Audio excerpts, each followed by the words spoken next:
$4.4 billion more than expected, and tonight, no solid plan yet of what to actually do with it. The state leaders learned they'd have that extra money to work with over the next 3 years, but a surprise surplus presents a totally unsurprising battle between Democrats and Republicans. Naomi Coles brings us more now from the Capitol. Naomi?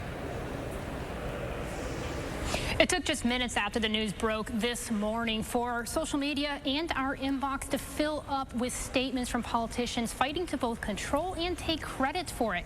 This sets politicians up for a standoff. Do they want to send it back to taxpayers, expand government services, or some combination of that? Senate Leader Devin LeMahieu called it a once-in-a-generation opportunity to fundamentally reform our tax code and provide transformational tax relief for Wisconsinites. Senate President Chris Kapenga says it's temporary. Quote, there is no magic money tree, folks, end quote.